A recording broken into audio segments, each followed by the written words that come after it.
11월 4일 오늘의 말씀은 사사기 2장 1절에서 10절입니다.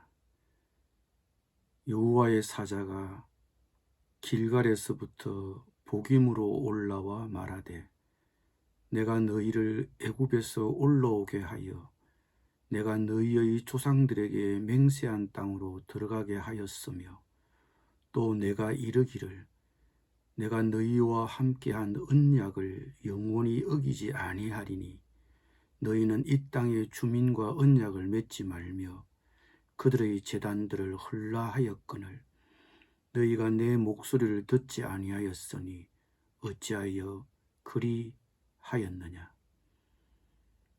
그러므로 내가 또 말하기를 내가 그들을 너희 앞에서 쫓아내지 아니하리니 그들이 너희 옆구리에 가시가 될 것이며 그들의 신들이 너희에게 올무가 되리라 하였노라. 여호와의 사자가 이스라엘 모든 자손에게 이 말씀을 이르매 백성이 소리를 높여 운지라. 그러므로 그곳을 이름하여 복임이라 하고 그들이 거기서 여호와께 제사를 드렸더라.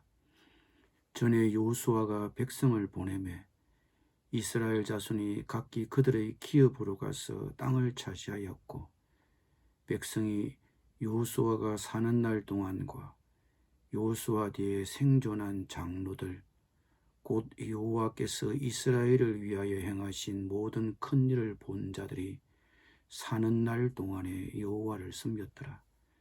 여호와의 종 눈의 아들 여호수아가 110세에 죽음에 무리가 그의 기업의 경내 에브라임 산지 가하스산 북쪽 딥낫 헤레스에 장사하였고 그 세대의 사람도 다 그 조상들에게로 돌아갔고 그 후에 일어난 다른 세대는 여호와를 알지 못하며 여호와께서 이스라엘을 위하여 행하신 일도 알지 못하였더라.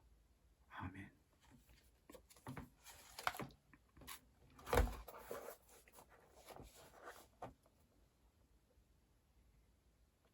여호수아 사후에 이스라엘 백성들은 하나님이 주시겠다고 약속하신 땅을 모두 차지하지 못했습니다. 이스라엘의 이 같은 실패의 요인은 그들의 수적인 열세나 힘이 부족해서가 아니었습니다.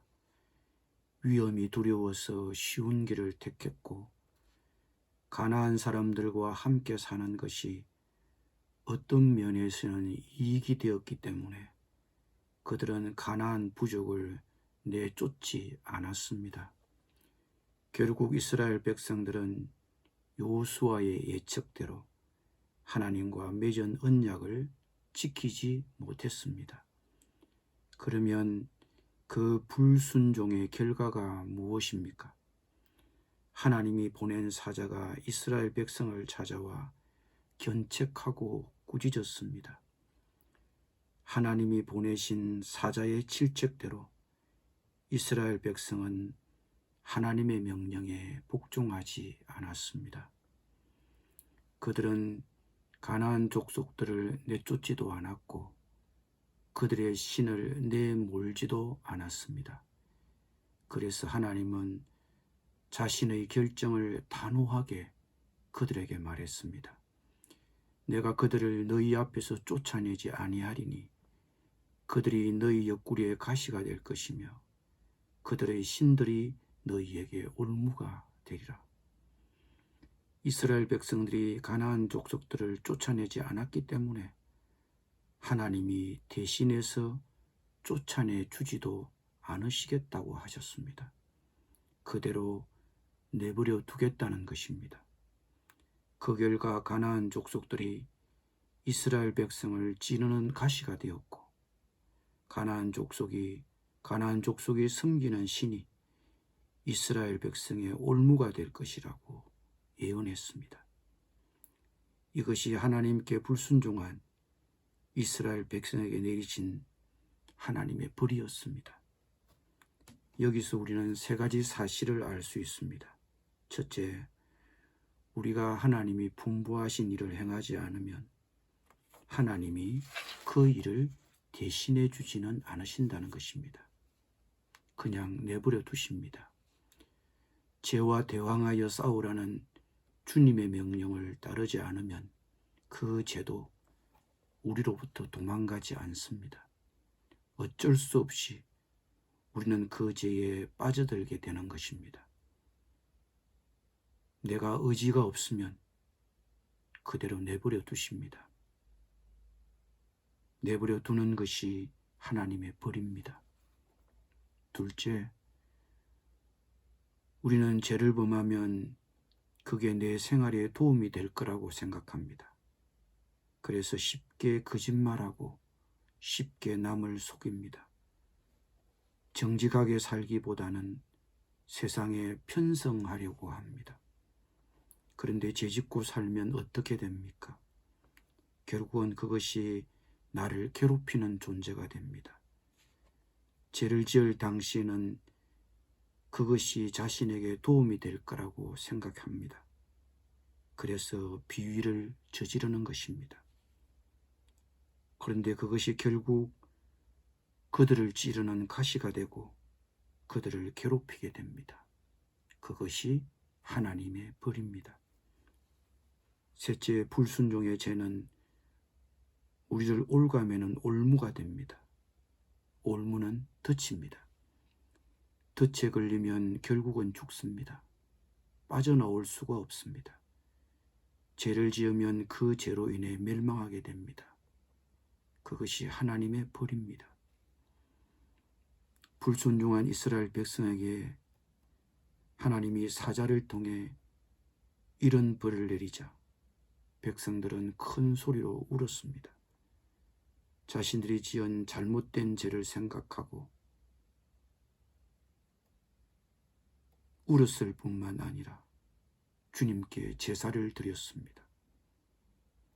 그러나 죄를 지었으면 슬퍼하는 것만 갖고는 안 됩니다.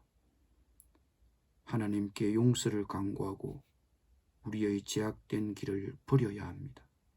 그것이 진정한 회개입니다. 사사기 저자는 이쯤에서 과거 이스라엘의 지도자 여호수아의 죽음에 대해서 다시 한 번 더 요약하며 언급하고 있습니다. 이스라엘 백성의 타락의 전환점은 지도자 여호수아의 죽음이란 것입니다. 한 지도자의 죽음을 전환점으로 이스라엘 백성들의 역사는 순종과 불순종의 역사로 극명하게 갈립니다. 그런데 사사기 저자는 그렇게 극명하게 이스라엘의 역사가 암울한 역사로 바뀌게 된 이유를 이렇게 서술하고 있습니다. 그 세대의 사람들도 모두 죽어 조상들에게로 돌아갔다. 그들이 죽은 뒤에 새로운 세대가 일어났는데 그들은 주님을 알지 못하고 주님께서 이스라엘을 돌보신 일도 알지 못하였다. 지도자가 죽고 부모들이 죽고 나니까 역사가 잊혀졌습니다. 자식들은 하나님을 몰랐고 하나님이 자기 조상들에게 행하신 일도 몰랐습니다. 왜 이스라엘의 다음 세대는 부모의 신앙이 잘 이어지지 못했습니까?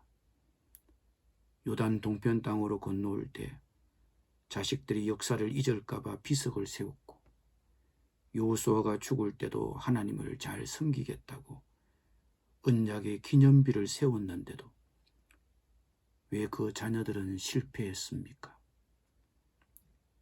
그 자녀들은 하나님도 몰랐고 하나님이 부모 세대에 행하신 일도 몰라서 그랬다고 사사기 저자는 말합니다. 부모 세대가 다음 세대에게 하나님을 사랑하고 따르도록 가르치는데 실패한 것입니다. 그러나 부모 세대가 다음 세대에게 하나님을 사랑하고 따르도록 가르치는 것이 바로 하나님의 율법의 핵심입니다. 신명기 6장에 의하면 하나님은 이스라엘 백성들에게 가나안에 건너가 차지할 땅에서 행할 하나님의 명령과 규례와 법도를 가르치시면서 다음과 같이 당부하셨습니다.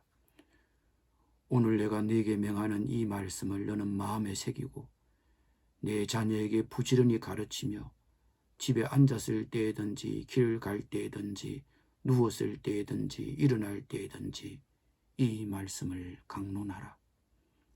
집에 있을 때, 길을 갈 때, 누워있을 때, 일어날 때 부모들은 자녀들에게 말씀을 가르쳐야 합니다. 특정한 시간을 정해두고 가르치는 것이 아니라 집에 있을 때, 길을 갈 때, 누워있을 때, 일어날 때 생활 속에서 가르쳐야 합니다. 자녀들이 하나님을 알고 따르도록 하려면 하나님의 말씀이 생활의 일부가 되어야 합니다. 교회만이 아니라 삶의 모든 면에서 자녀들이 하나님을 알고 따르도록 가르쳐야 합니다. 신앙을 가르치는 일에 대한 1차적인 책임은 부모에게 있습니다. 아이들은 우리의 모범을 통해 배우기 때문에 신앙은 신앙은 가족의 문제이어야 하는 것입니다. 기도하겠습니다.